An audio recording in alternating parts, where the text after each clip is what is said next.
Have you ever wondered why you get irrationally angry at certain people? Why you judge others harshly for traits you claim to hate? Or why you keep repeating the same self-destructive patterns despite knowing better?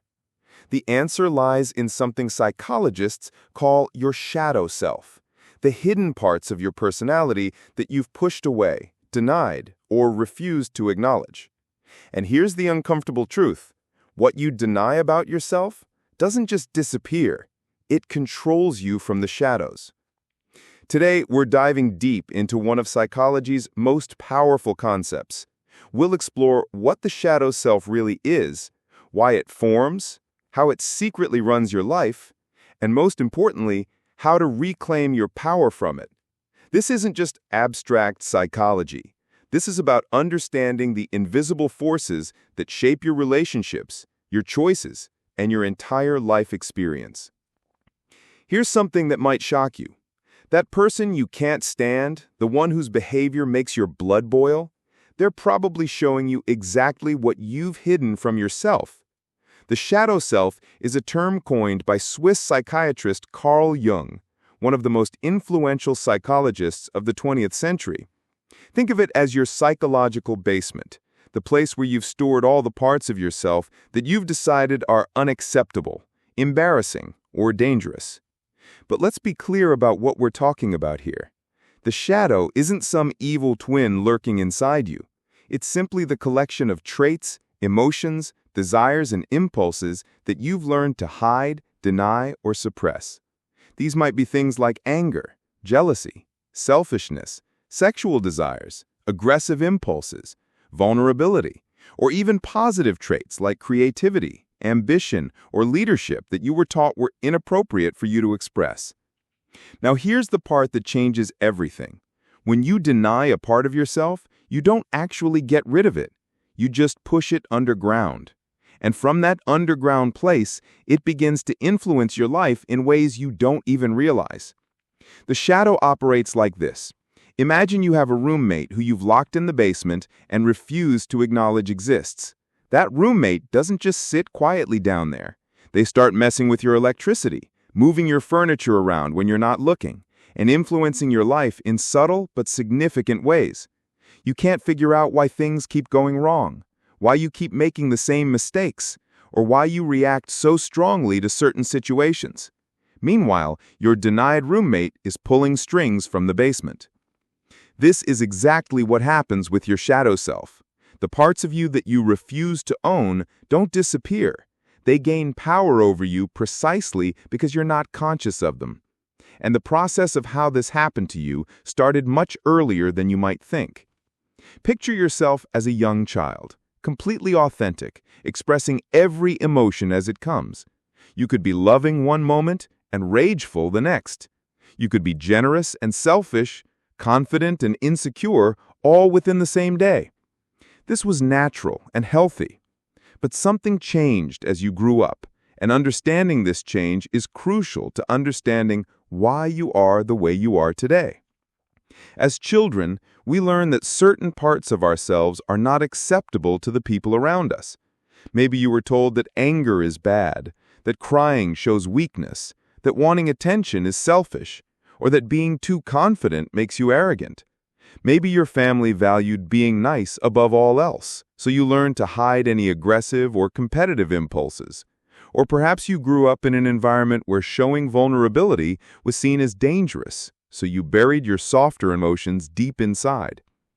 Every time you received the message, either directly or indirectly, that a part of you was unacceptable, you faced a choice. You could either risk rejection by expressing that part of yourself, or you could hide it away to maintain love and acceptance. As a child, dependent on others for survival, the choice was usually clear: hide the unacceptable parts. But here's the tragedy that most people never realize. In hiding these parts of ourselves, we often end up hiding some of our greatest strengths along with our perceived weaknesses. A child who's told they're too much might hide not just their difficult emotions, but also their natural enthusiasm and zest for life. Someone who's shamed for being selfish might suppress not only their healthy self-interest, but also their ability to set boundaries and advocate for themselves. And once these traits get pushed into what Jung called the personal unconscious, your shadow, something fascinating and terrifying begins to happen. They don't lose their power. They actually gain a different, more dangerous kind of power. They begin to control you unconsciously, and most people have no idea this is happening to them. Think about the last time you had an intense negative reaction to someone. I'm talking about that visceral, almost irrational response where you felt your whole body tense up. Chances are you were experiencing what psychologists call projection. When you can't acknowledge a trait in yourself, you become hyper-aware of it in others. The person who has denied their own anger becomes the one who can't stand angry people. The individual who has suppressed their neediness becomes overly critical of others who seem needy. What you judge most harshly in others is often what you've most strongly denied in yourself. But projection is just the beginning of how your shadow controls you. There's also something called reaction formation, which might be happening in your life right now without you knowing it. This is when you act in ways that are the complete opposite of your denied impulses. Someone who has suppressed their aggressive nature might become overly passive and accommodating. A person who has denied their need for attention might become self-effacing to an extreme degree. Your shadow also controls you through compulsive behaviors and patterns that seem to make no logical sense. When you deny a part of yourself, it often finds expression through unconscious actions. The person who prides themselves on being rational and controlled might find themselves in relationships with highly emotional, chaotic partners. The individual who sees themselves as completely selfless might unconsciously manipulate others to get their needs met. And then there are those moments that probably haunt you, times you acted completely unlike yourself and afterward thought, I don't know what came over me. What came over you was your shadow seizing control when your conscious guard was down.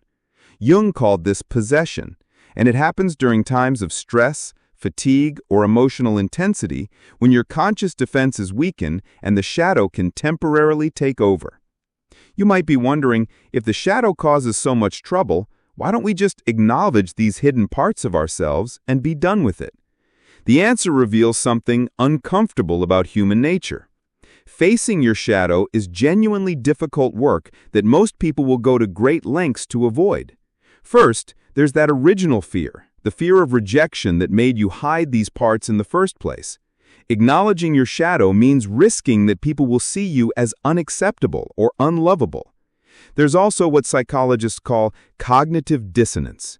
You've built an identity around being a certain type of person, perhaps someone who's always kind, never selfish, or perpetually strong. Acknowledging contradictory traits creates internal conflict because it challenges everything you thought you knew about yourself. Many people also fear that acknowledging their shadow means they'll become overwhelmed by negative impulses. They worry that if they admit to having anger, they'll become violent, or if they acknowledge their selfishness, they'll become inconsiderate. This fear keeps them trapped, because consciousness actually gives you more choice, not less. But perhaps the biggest reason people avoid their shadow is simple unconsciousness. You've been operating with these denied aspects for so long that you're not even aware of them anymore. They've become like background noise that you've learned to tune out, until you understand the real cost of keeping them hidden. What does it actually cost you to keep your shadow locked away? The price is higher than most people realize, and it's being paid every day of your life. First, there's the energy cost. Maintaining psychological defenses is exhausting work. Think about how tired you feel after spending time with someone around whom you have to be on or carefully controlled. Now imagine that internal monitoring happening all the time, unconsciously. A significant portion of your mental and emotional energy goes toward keeping your shadow locked away. Second, you lose access to important parts of yourself. When you deny your anger, you also lose access to your ability to set boundaries and protect yourself. When you suppress your selfishness, you might also lose your healthy self-interest and ability to advocate for your needs. The shadow contains not just your negative traits, but often some of your most powerful and creative energies. Your relationships suffer because when you're not aware of your own psychological patterns, you're more likely to unconsciously hurt others or attract people who will play out your denied traits for you. You might find yourself repeatedly drawn to the same types of problematic relationships or pushing away people who could genuinely care for you. You also lose authenticity. When large parts of yourself are hidden, even from you, it becomes impossible to be genuine. You're constantly performing a version of yourself that's acceptable rather than real. This creates a sense of emptiness and disconnection even when you appear successful on the outside.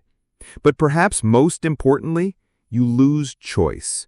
When you're not conscious of your motivations and patterns, you can't make real choices about them. You're being driven by unconscious forces rather than making deliberate decisions about who you want to be and how